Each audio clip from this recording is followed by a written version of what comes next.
Thank you guys for staying here. Just bear with me for another 10 minutes and we'll be done quickly.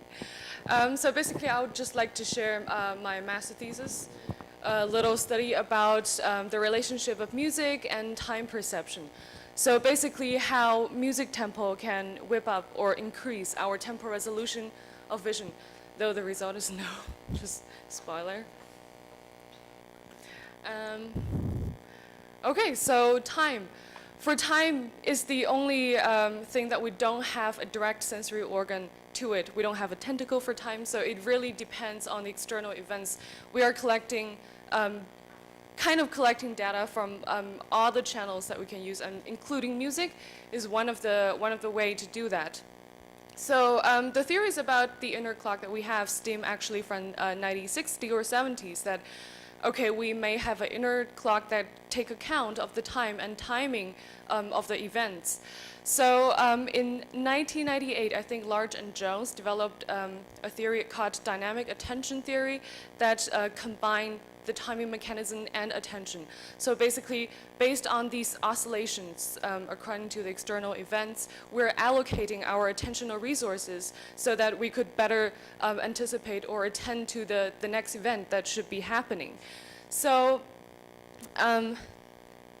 okay.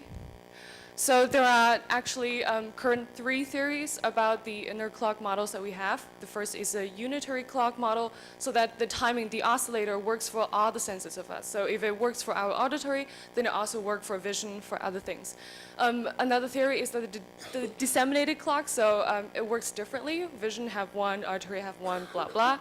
Or the third one is that we have a dominant clock. For example, people find that auditory timing is actually much more sensitive than the vision. So that's another goal of my study, is to find whether this clock exists. Actually, I think Professor Hedgda, yeah, you're, for example, in your video, I think the patient actually walk to his motor action is actually entrained to the music tempo. So the stuff like that, evidence like that, there are a lot of them. So I'm trying to prove in a laboratory sense whether this actually transcends from auditory to, from music to vision. So the first part of my experiment is I'm trying to validate whether music can entrain our inner clock, can entrain our inner oscillators.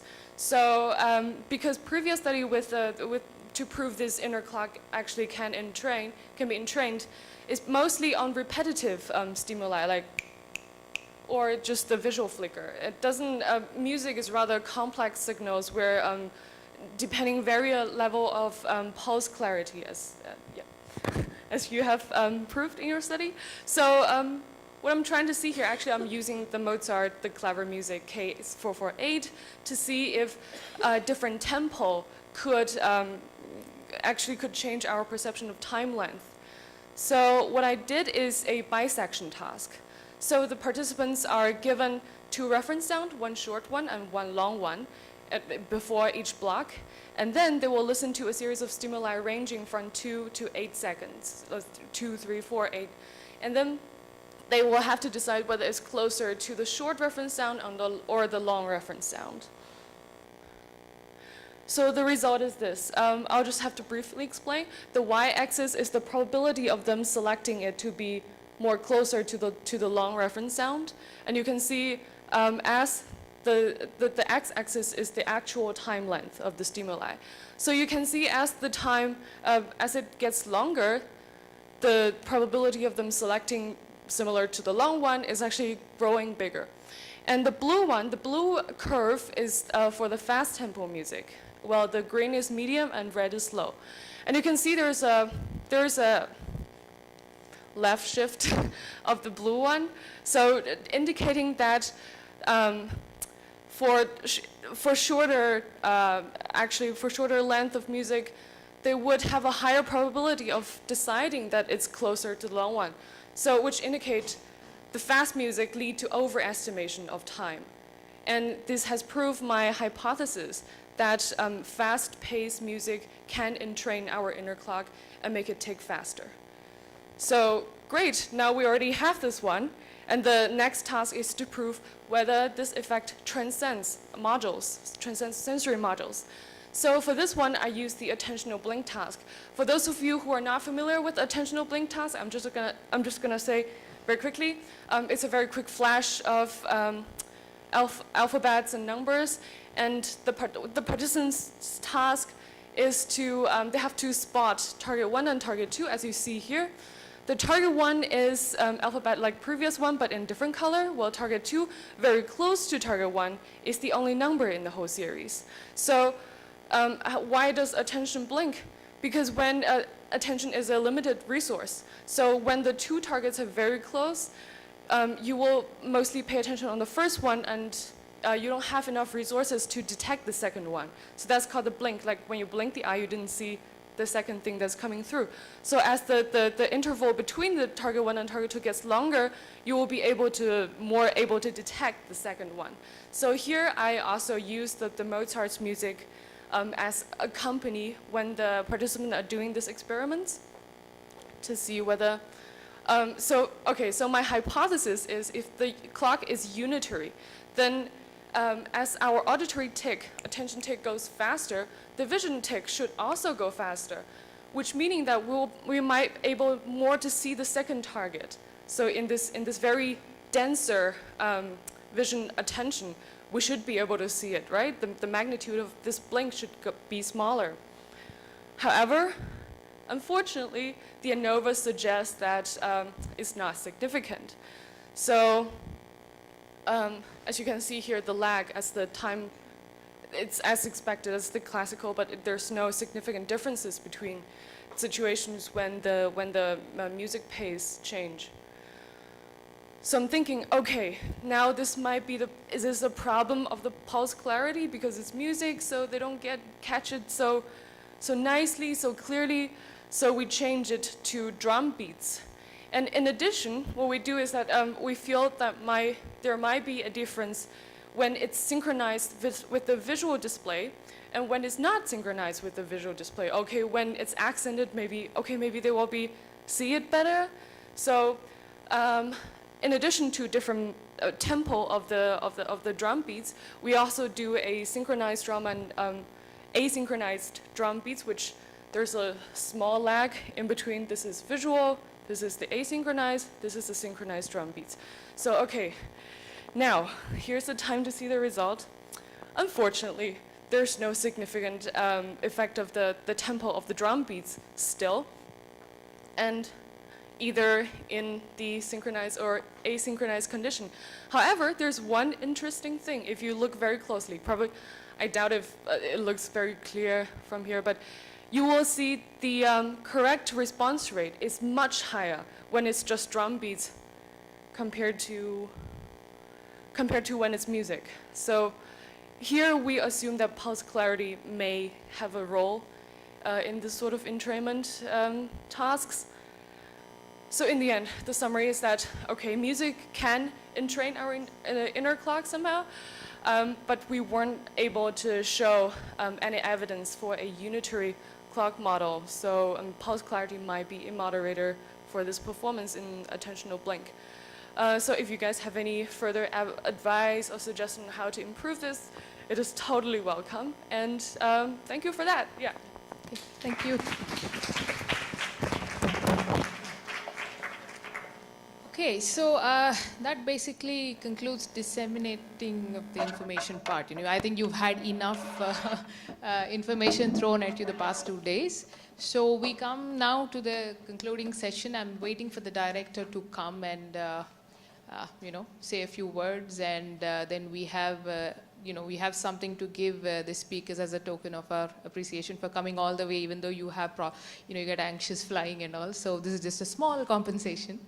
Maybe I should have given some, some alcohol that you'll pass out on the flight, and then, So anyway, so yeah, I did not plan any, concluding remarks or anything, because we've said so much, and by this we already know how much music, impacts us. I mean, it's a part of our daily lives. There's so much we can do. But my main idea was that, why is this, like this is happening at an engineering institute, right? So that the main point was that we need people from all areas of life to partake in this endeavor to understanding why music has this effect on us. It's not limited to musicologists, it's not limited to musicians or psychologists, so on and so forth. So I really hope that this symposium is just the beginning, and we can organize many more on a larger scale. And also we are planning to create a Google group, just so that if people want to discuss ideas, people want to do more research and collaborate with other people, and we are not going to include each and everyone who's registered. It's only if they want to, because I don't want to bombard and spam people's mailboxes. So we will send a mail from the MCS, email, the official email ID. And if you are interested in joining the group, please reply to that, and we'll have that. There was also an email sent to all of you. It was you have a link to a feedback form, so that anything to make a better one next time. That would be quite valuable, so that would be really useful to us. Till the director arrives, we always ask audience's feedback, but I want to ask the speakers' feedback. Since you've come from there, how did you find your interaction with us? Yes, I was really delighted. Lots of great questions, and I think we had a very interesting discussions after each talk. So I was really happy to be here. Yes, I completely agree. And I mean, we come from different fields, from psychology, neuroscience, lots of different fields, but we are kind of in the field of music cognition, so in the same field in a sense. And sometimes it is hard for people to interact with the field that is new. I mean, most of you are not coming from music cognition, but yet I think all the interactions were, definitely, at least at the level of a regular music cognition conference. So it was so wonderful to see that we could relate in a very, very scientific, academic, fruitful, embodied and cognitive interaction, and really find some mutual thoughts and forms of dialogue together. So I think this kind of interdisciplinarity is very valuable, and we're really appreciative of experiencing this. I completely echo the sentiments of Petri and Suvi, and I was really impressed by the breadth of the questions and discussions, as well as the enthusiasm, which was clear, apparent from all the questions and discussions. And I found it very stimulating and enjoyable. Thank you. I would like to congratulate Vinu for having conceptualized this and kind of pulling all of us together, and bringing the experts in the field who have worked so much in the area of music cognition and various aspects. So, and it's not easy. Within a year, you've kind of managed to have this entire program for students and pushed at different levels. I think it's wonderful. And thanks to the audience also, the kind of questions that you came up with, and off the session kind of discussions and various background, as I could see. So that's just a reflection of the field itself, that there are people who could come from different field but still relate to it and contribute it from that perspective and have interactions. So that's great. Yeah. I concur. No, I wanted to say that thank you. The way you laid out the symposium is great, like these talks and then the panels and the interaction. I mean, it's been one of the best symposiums I've attended myself, and the questions were super relevant and meaningful, and I got lots of questions for myself that I've been writing down, and a lot of new ideas. So thank you very much to everybody. Yeah, thanks. I think it's been a really productive 2 days for me, and the first time interacting so closely with the community of people working in music cognition. And of course, I must congratulate IIIT Hyderabad and PJN for making this, because cross-disciplinary activities in India are quite rare.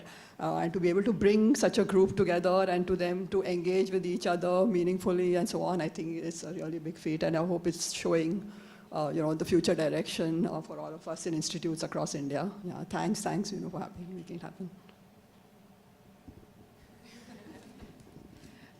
Okay, so first of all, I would, let me start now. I have people to thank, but first I would like to call upon Professor, I'm so sorry, Professor PJ Narayanan, the Director of IIIT, to maybe say a few words, although, there were many other things happening at the same time, so you couldn't be part of this, to attend these sessions. But just to say, well, first of all, thank you for giving me a job here. Because I remember when I had, the string of interviews that you have when you were applying for a job here, and I met Professor PJ at the end, and he's like, okay, music, what will engineering students do? What will you teach? And I thought, I'm sure I could find something.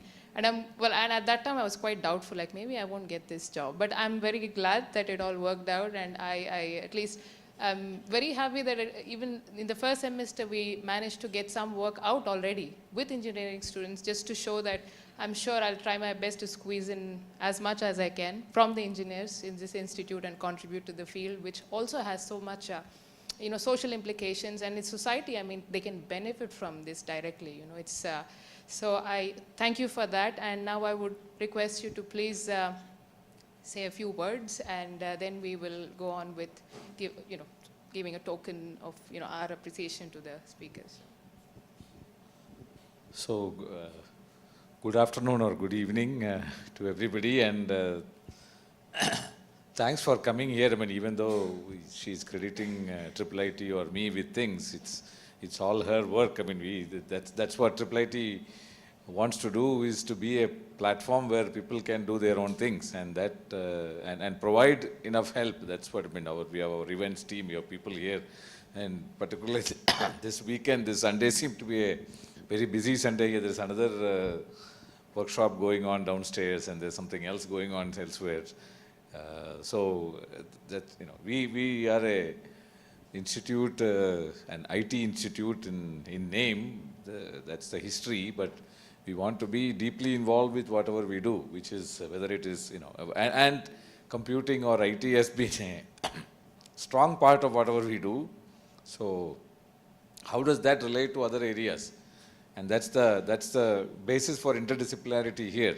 So we have several programs, typically at the master's level or PhD level, including computational, structural engineering, civil engineering, intelligent buildings, and so on, where the computation or the modern technology, now IoT, all these are strong point, but the application domain is how do you get energy efficient buildings, better buildings over its lifetime, not before construction. How does the building in 60 years life, how does it serve its people in a most optimal manner? That will be the focus of research there. Similarly, we have computational linguistics and computational natural sciences. In sciences, computers are playing a huge role, and that's the other symposium going on downstairs is on computational biology or computational natural science in general. And we also have a program that combines computers and humanities. We call it currently an exact humanities program. It handles some aspects. I mean, humanities, social science is a very vast area. It's difficult to cover. How do you find a few things where computational or precise modeling or using computers can play a big role? So that's another program where master's and PhD programs exist. So cognitive science connects very well with computer science now. In fact, we are a very strong. This building. This is a building endowed by TCS on. So this is the Kohli Center on Intelligent Systems, or AI, and the ultimate AI is of course about cognitive. Understanding the brain will be it's still a huge challenge, and that can give us much more clues on how to build truly intelligent computers. So we really want to build a cognitive science group, and there are many sides to cognitive science. We have few people here doing different sides. We are keen on building that. That's why, having cognition and music is something that we really like to have, and I hope these activities continue. I'm glad to know that in the first semester itself you could get something out. That's more than what we people can get out of our engineering students. Okay, so, and I thank all the, I mean, such symposiums are possible.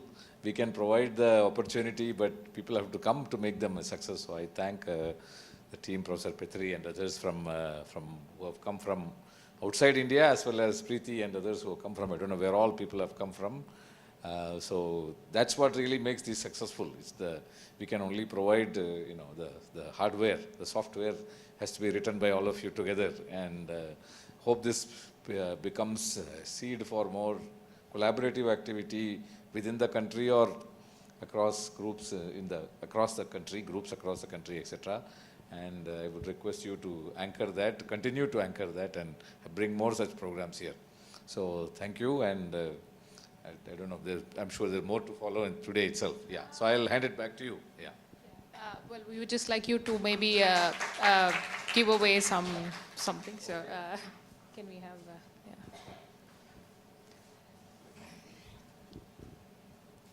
So, okay, so just be fast.